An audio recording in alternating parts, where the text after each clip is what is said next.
¿Alguna vez lo has sentido? Esa certeza helada de que alguien está detrás de ti, sin pasos, sin sombra, solo una presencia, como un aliento rozando tu oído, cuando no hay nadie ahí. Cuando el mundo escuchó que Malcolm Jamal Warner se había ahogado en Costa Rica, lo llamaron tragedia. Pero las tragedias no persiguen a un hombre durante años. No dejan historias rotas, huecos imposibles de llenar.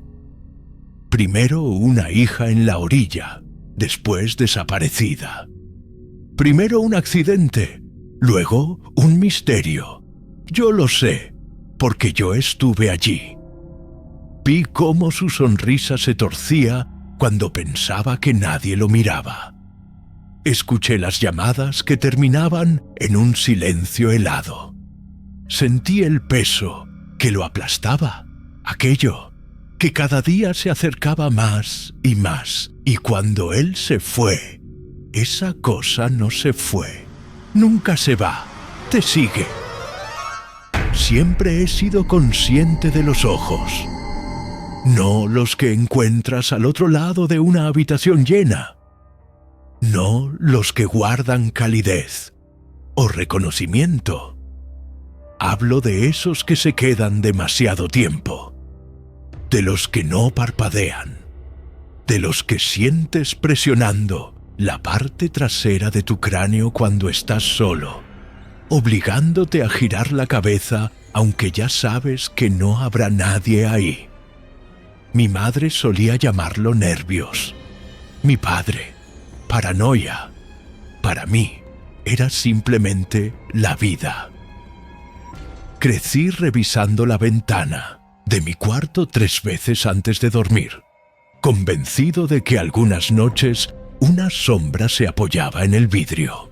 Crecí memorizando el ritmo de mis propios pasos de regreso de la escuela, para distinguir cuando otro compás, medio latido detrás, intentaba seguirme. Y más de una vez, al encontrar mi reflejo en un cristal oscuro, juraría haber visto un segundo rostro, apenas un paso detrás del mío. Nunca me abandonó, ni al crecer, ni cuando intenté ahogarlo con música, con libros, con trabajo. Era parte de mí, como el sonido de mi propio pulso. Tal vez por eso Malcolm confiaba en mí. Lo conocí cuando tenía 21 años, en la época en la que pensaba que las clases de actuación podrían darme una salida. Él ya era magnético, ya era conocido, ya era de esos de quienes la gente susurra al verlo entrar. Pero conmigo no era el rostro de la televisión, no era la voz que todos reconocían, era solo una persona que cargaba el mismo peso en los hombros que yo cargaba en los míos. No éramos inseparables. La vida nos jalaba en direcciones distintas, a veces por años, pero siempre volvíamos a encontrarnos. Y cuando lo hacíamos, nunca había charla ligera. Nunca era ponerse al día con chismes ni fingir que éramos más livianos de lo que éramos. Siempre eran charlas de medianoche, confesiones demasiado oscuras como para decirlas en voz alta. Él sabía que yo notaba cosas que los demás ignoraban, y yo sabía que él cargaba un peso que ningún titular imprimiría jamás. La primera vez que entendí que sus sombras no eran solo metafóricas fue en Los Ángeles, años antes de Costa Rica. Era tarde, una de esas noches cálidas en que la ciudad zumba como un panal y el neón hace brillar el pavimento. Malcolm y yo acabábamos de cenar en un lugar tranquilo del centro. Íbamos de regreso al estacionamiento, riendo de tonterías, cuando los vellos de mi nuca se erizaron como si dedos invisibles los jalaran de golpe. Bajé el paso, él también, en el reflejo del escaparate, por un instante. Una figura alta, demasiado quieta. Observando, me giré. La banqueta detrás estaba vacía, demasiado vacía. Tragué saliva y traté de reír, pero el rostro de Malcolm se había endurecido. Miró sobre su hombro otra vez, y luego se inclinó lo suficiente para que sintiera su aliento.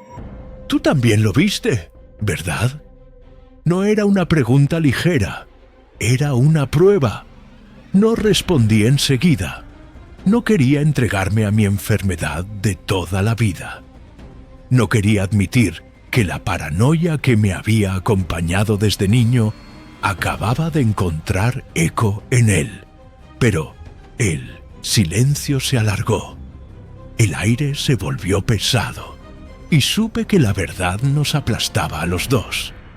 «Sí», susurré. Por un instante vi alivio en su rostro. No porque estuviera feliz, sino porque ya no estaba loco. Porque alguien más había confirmado lo que él ya temía. Caminamos el resto del trayecto al coche en silencio. Al principio pensé que ahí terminaría todo.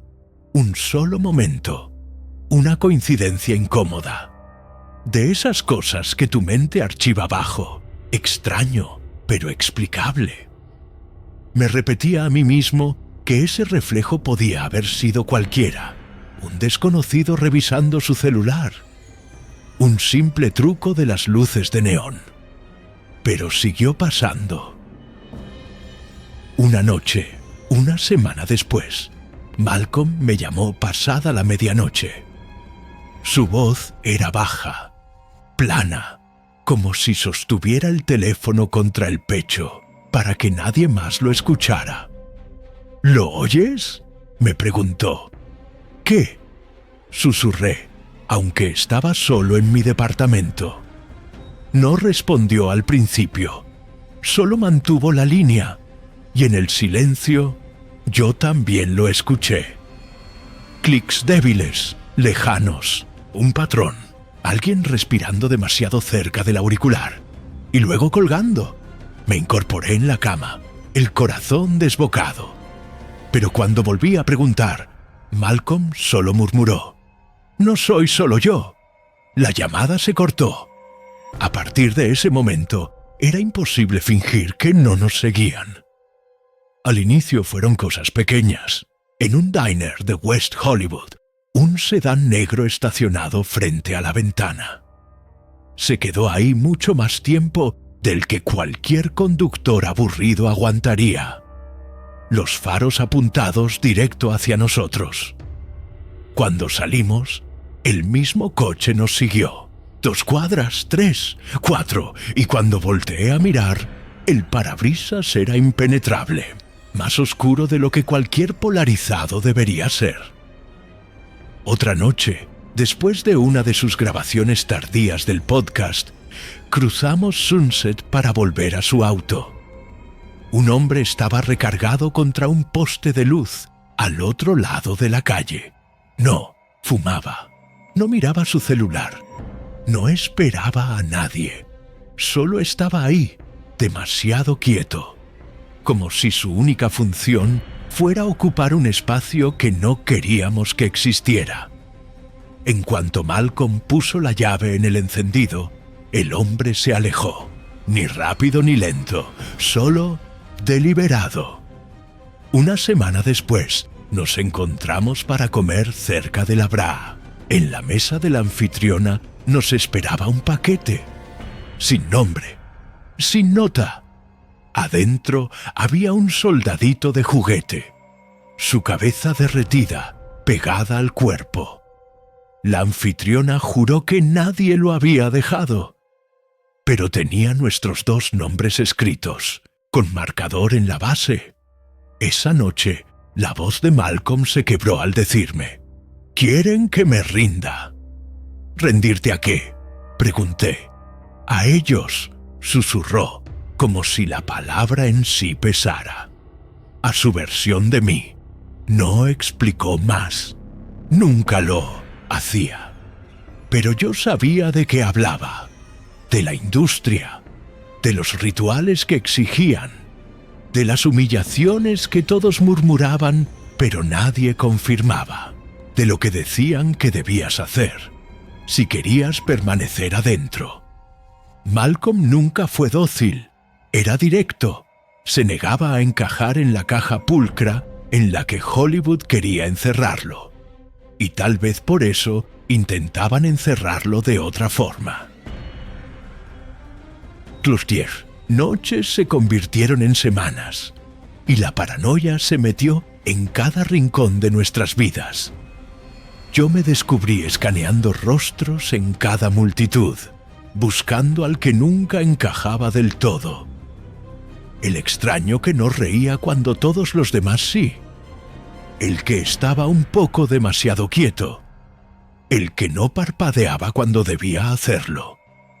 Empecé a memorizar placas de autos, rastreando cuáles ya había visto 2, 3 veces. Mi aplicación de notas se llenó de cadenas de números, cada una un amuleto contra la sensación de estar perdiendo la cordura. Y cada vez que mi celular vibraba con un número desconocido, el estómago se me hundía antes siquiera de contestar.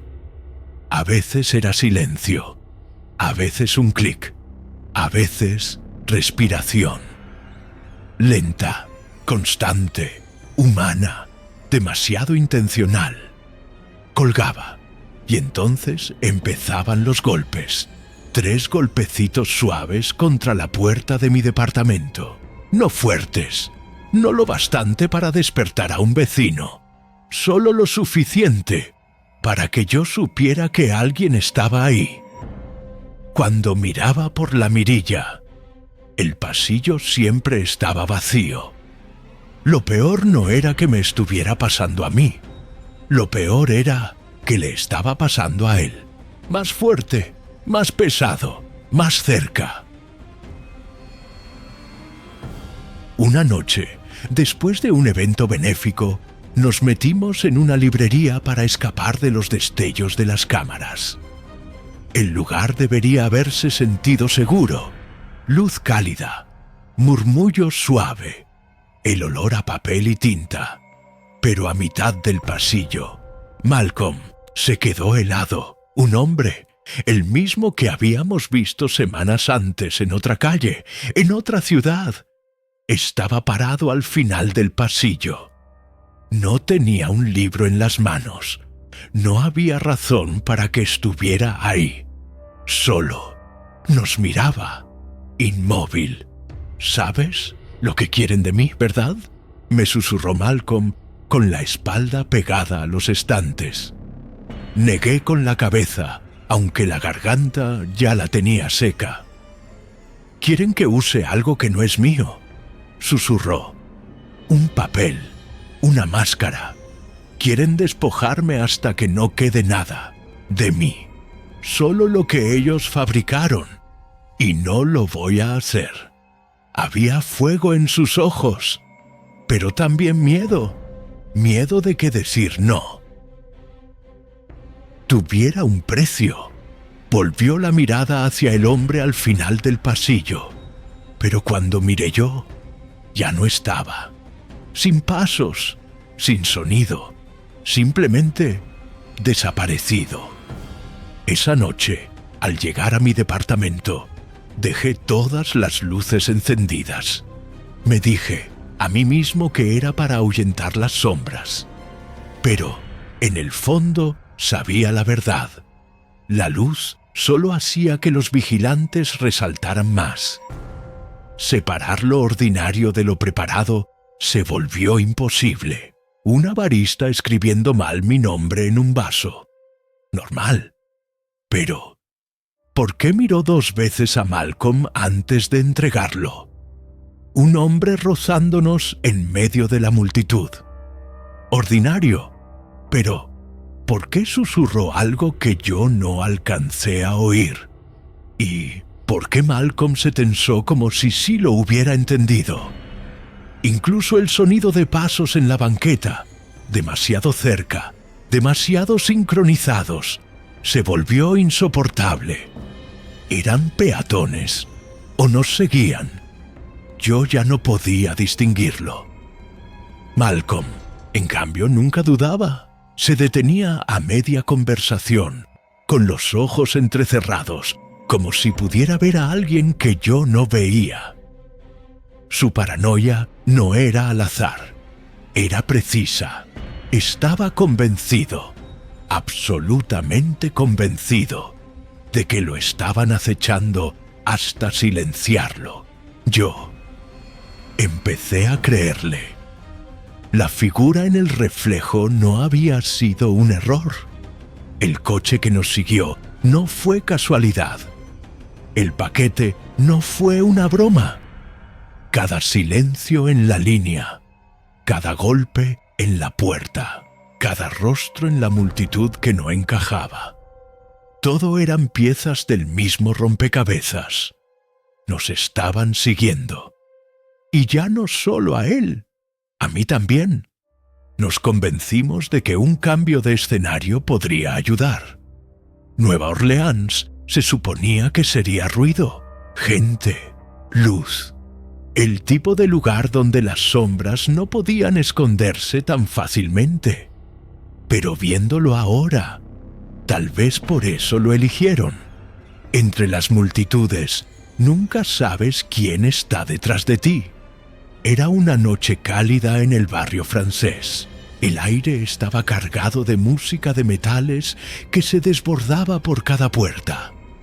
Turistas tambaleándose con collares de cuentas en el cuello, riendo, gritando, ebrios de más que alcohol.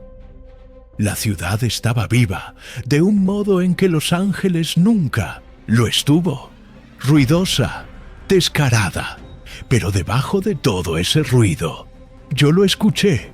Pasos, constantes, pacientes, ni apurados por alcanzarnos, ni alejándose cuando bajábamos el paso. Solo ahí, Malcolm también lo sintió. Vi cómo sus hombros se tensaron, cómo no dejaba de mirar los escaparates, no a las vitrinas, sino a los reflejos. Y cada vez que él miraba, yo también lo hacía. No quería que se confirmara, pero sí, la misma figura, alta, ancha, rasgos ocultos bajo una gorra calada. Demasiado quieta, incluso cuando la multitud se movía a su alrededor, como si él no perteneciera ahí. «Tenemos que perderlo», murmuró Malcolm, con la voz baja, cortante. Doblamos hacia una calle lateral, lejos del neón, lejos de la multitud. Por un momento, creí que lo habíamos logrado. La calle era angosta, con balcones de hierro y ventanas cerradas. Vacía. Entonces lo escuché otra vez. Clic, clic, clic. Pasos firmes, sin prisa, acercándose. Malcolm me tomó de la mano y me jaló hacia adelante. Giramos a la izquierda, luego a la derecha. Calles que se retorcían como venas, y en cada vuelta el sonido seguía ahí. Aceleramos el paso. Los pasos no dudaron. Bajamos la velocidad, fingiendo detenernos, fingiendo mirar una puerta. Los pasos también se frenaron. Era peor que correr. Al menos si nos hubiera atacado, sabríamos a qué nos enfrentábamos. Pero esto era deliberado. Un juego, jugado a costa nuestra. Por fin nos metimos en un callejón estrecho, iluminado solo por una lámpara moribunda sobre una escalera de incendios oxidada. Me pegué contra la pared. La respiración corta, el corazón desbocado. «Sigue ahí», susurré. Malcolm negó con la cabeza, el sudor corriendo por su frente. Nos separamos. ¿Qué? Va tras uno de nosotros. Si nos dividimos, tal vez no consiga a los dos. Quise discutir, decirle que era una locura, que juntos seríamos más fuertes. Pero el peso de esa presencia Me aplastó las palabras en la garganta. Quizá tenía razón. Quizá la única oportunidad que teníamos era obligar a la figura a elegir. Mis manos temblaron al soltarlo. «Regreso en 20 minutos», dijo Malcolm. Su voz sonaba firme, pero sus ojos no. «No dejes que te atrape. Nos separamos». Me deslicé por un pasadizo lateral, con el corazón latiendo a golpes, rezando para que los pasos me siguieran a mí. Pero no lo hicieron. El callejón se extendía frente a mí, oscuro e interminable. Me escondí en una puerta hundida, conteniendo la respiración, agudizando los oídos. Clic, clic, clic, más débiles ahora, alejándose de mí. Había elegido a Malcolm. Me quedé agazapado, congelado, contando segundos. 1, 10, 50. No sé cuántos minutos pasaron. El tiempo se doblaba bajo el miedo, alargándose hasta volverse insoportable. Cada ruido me hacía brincar. El correteo de ratas, el golpeteo de una ventana suelta, la música lejana que flotaba desde otras calles, pero los pasos nunca volvieron por mí. Cuando al fin me moví, mis piernas se sentían como piedra. Regresé lentamente por las calles torcidas, siguiendo el camino de vuelta al hotel. En cada esquina esperaba ver a Malcolm acorralado, o peor, desaparecido. Pero cuando entré al lobby, 20 minutos después, ahí estaba, vivo, sentado en la barra, encorvado sobre un vaso de agua, el pecho agitándose como si hubiera corrido kilómetros. El alivio me golpeó tan fuerte que casi me derrumbo. «Lo lograste», susurré, sentándome a su lado. Asintió, pero no me miró. Sus ojos se clavaban en las puertas de vidrio, en la calle más allá. Seguía buscando, seguía inseguro. «Me libré», dijo al fin. Quise creerle.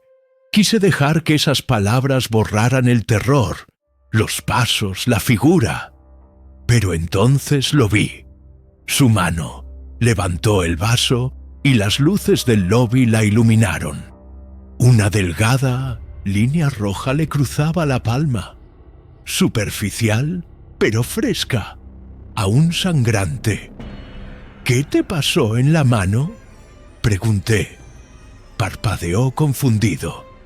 Miró hacia abajo, como si apenas lo notara.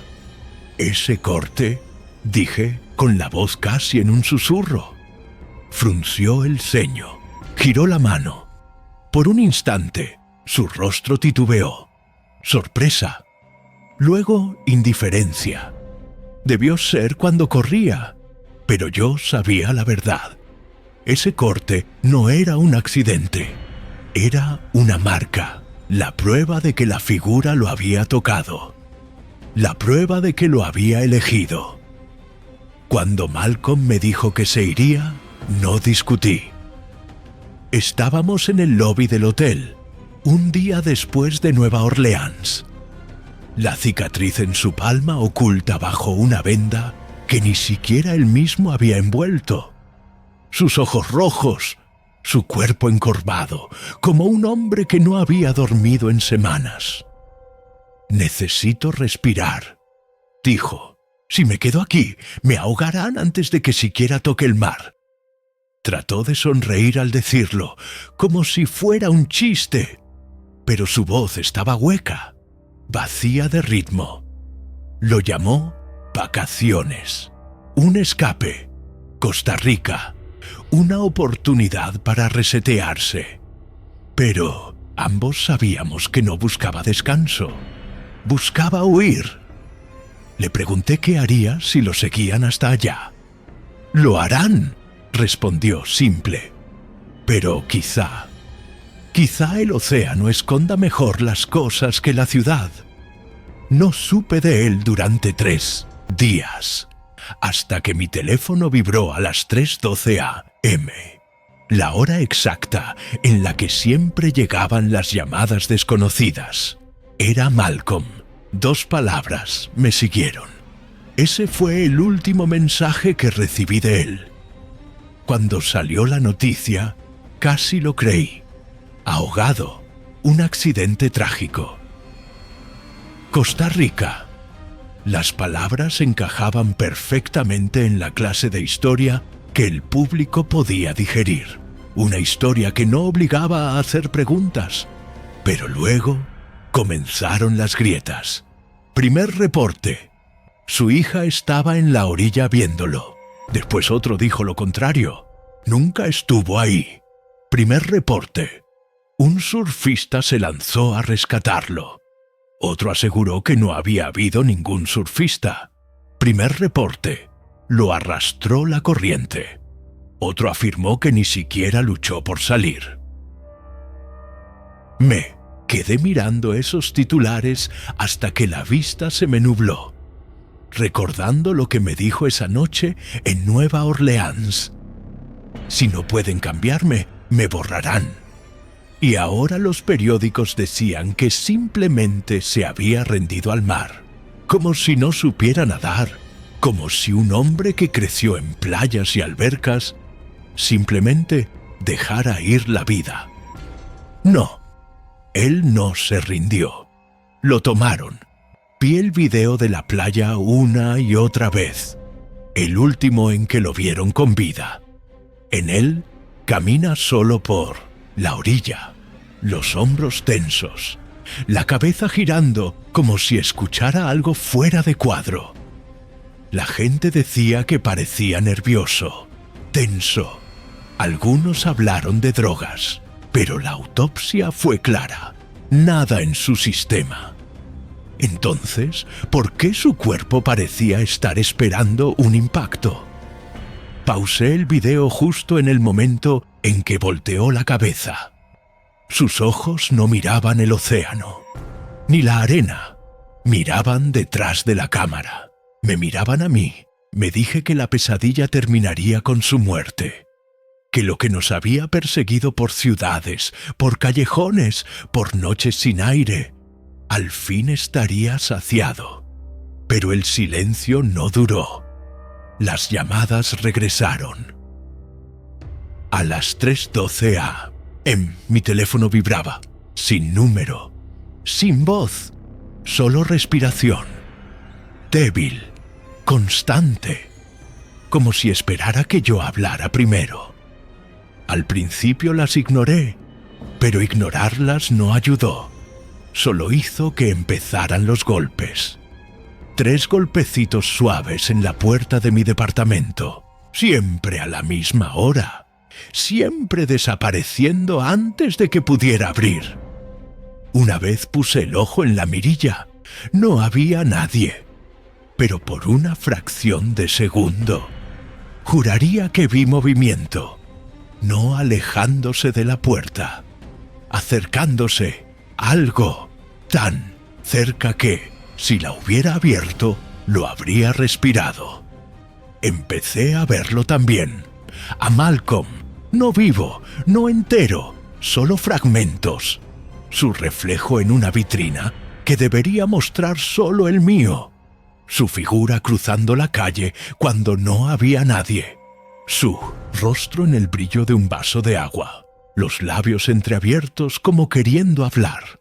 Cada vez, lo más nítido era la cicatriz en su palma, el corte, la marca. Entonces lo entendí, lo que no había querido admitir. La figura no solo lo siguió, lo tocó, lo marcó, lo reclamó. Cuando se lo llevó, necesitaba a alguien más. Ahora me sigue a mí. ¿Sabes lo que se siente vivir ensayando tu propia muerte a cada instante? Medir cada paso, cada mirada, cada reflejo, no por lo que está ahí, sino por lo que no debería estar.